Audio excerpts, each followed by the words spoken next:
O Chico Marx fez um ensaio bastante interessante focado em inovação. Então ele conversou com algumas pessoas que são referências nessa área, como Guilherme Lima, Gustavo Caetano da Sambatec, Luiz Algarra, Marta Gabriel e o Romeu Buzarello, apenas para citar alguns. Ele conversou com todas essas pessoas sobre a temática inovação, o que é inovação, como ela surge, como é que ela se desenvolve da melhor maneira possível. E esse vídeo curto de hoje é sobre os principais takeaways, os principais insights dessas conversas que o Chico Marx teve ao longo desse ensaio. O primeiro ponto que me chamou a atenção nesse ensaio foi de que a inovação, muito mais do que a diferenciação, do que a busca por criar um novo mercado, por desbravar uma necessidade de várias pessoas ao redor do mundo, tornou-se elemento fundamental da conservação, da perenidade das empresas. Então o objetivo de qualquer empresa é conseguir crescer, criar mais valor e se destacar ao longo do tempo. Então ele coloca um ponto muito interessante aqui, que virou na verdade algo muito ligado à sobrevivência das empresas, muito mais do que a diferenciação. Segundo ponto que ele coloca é o seguinte, a diferença entre inovação, da curiosidade e da novidade. Esse também é um tema que eu acho que é muito pertinente. Então a inovação só pode assim ser definida a partir do momento que ela cria uma solução.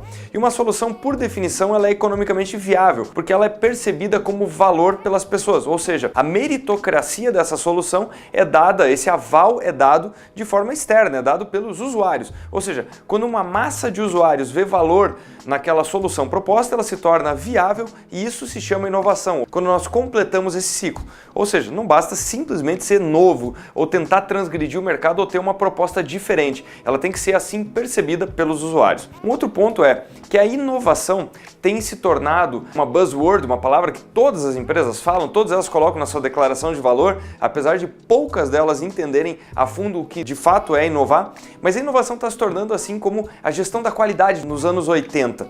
Nos anos 80 se falava que empresa que não tiver gestão total da qualidade está destinada a morrer. E parece que nós chegamos num momento que o mesmo vale para a inovação. Uma outra conclusão desse estudo também é que inovar, e eu concordo muito com esse ponto aqui, que inovar basicamente é a conexão de vários pontos, é conseguir pegar contextos diferentes, pegar conhecimentos diferentes e rearranjá-los de uma maneira nova, de uma maneira inovadora. Então, essa conexão dos pontos é que traz uma solução que de fato vai ser vencedora. Então, da onde vem esses insights? Da onde que vem essas ideias? Os insights vêm de muito repertório. Então, quem lê muito, quem viaja muito, quem conversa com várias pessoas, vai sendo exposto a diferentes realidades e isso em algum momento se rearranja criando o novo. Então, é um erro imaginar que a inovação surge de alguém sentado numa cadeira, de alguém tentando imaginar, tendo a ideia do século. Na verdade, não. É muita experimentação, é muita troca de ideia, é muito debate para que essa solução, por fim,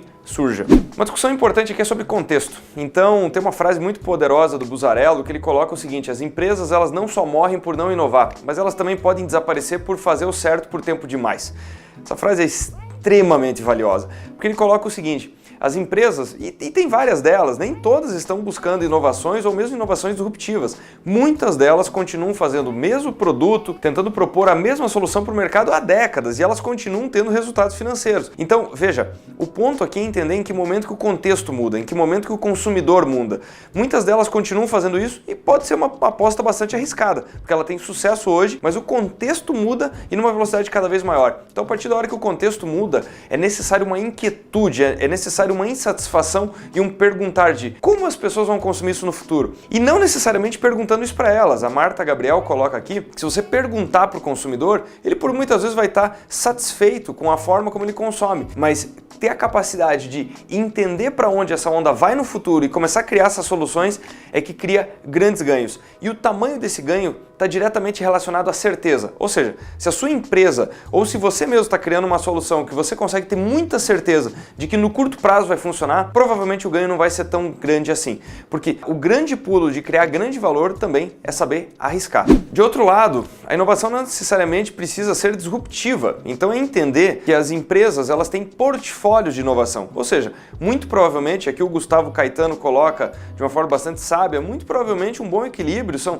70% de inovações que não são tão transgressoras assim, praticamente inovações lineares, 20% de inovações que têm um teor de risco um pouco maior e 10% sim de inovações que ele chama de crazy ideas, ou seja, inovações que são no final muito disruptivas. E essas empresas que conseguem inovar muito, aqui nós temos o caso do Spotify, do Netflix, são empresas focadas na experiência, ou seja, elas têm mais reconhecimento por criar uma experiência única do que investimento em marketing. A inovação hoje ela é muito percebida através da experimentação. Não adianta tentar empurrar isso para o usuário final. Ele tem que experimentar isso e naturalmente ele vai virar o grande promotor da inovação que você está trazendo para o mercado. Um outro ponto relevante aqui é que a inovação está muito ligada ao aprendizado e o aprendizado por definição hoje é coletivo. Ou seja, as empresas não podem depender do gênio da inovação ou não podem depender de um setor de inovação. Isso tem que ser absolutamente transversal. Todo mundo tem que estar pensando em novas soluções, tem que estar pensando em como é que o usuário cria essas novas demandas. E esse processo de inovação surge de um aprendizado que ele precisa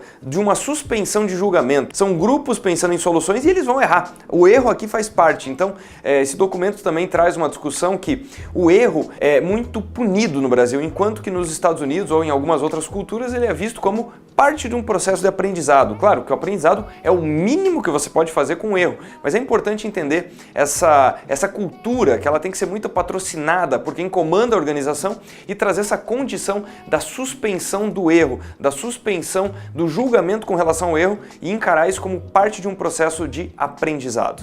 Por fim, se você já se questionou se inovar, conseguir ter ideias geniais, é uma capacidade inata, é algo que poucos iluminados têm e se você deve buscar dentro da sua organização quem são as pessoas mais geniais e elas serão capazes de inovar, ou mesmo se você está se questionando se você será capaz de ser um inovador, o Chico Marx traz uma referência aqui bastante rica, um resgate do Nietzsche do século XIX, quando ele ainda escreve: assim, a nossa vaidade, o nosso amor próprio favorece o culto ao gênio, pois o gênio não nos fere quando pensado como algo distante de nós, como um miraculum. Chamar alguém de divino significa dizer, aqui não precisamos competir. E ele complementa: ao acreditar o êxito a uma virtude inata, ignora-se o poder do esforço, do aprendizado, do aprimoramento constante da troca de ideias para a evolução. Esse me parece o principal insight desse estudo, porque hoje nós temos o culto ao gênio e muitas pessoas ficam pensando não conseguirei inovar. E por trás disso ficam escondidas centenas de experimentos,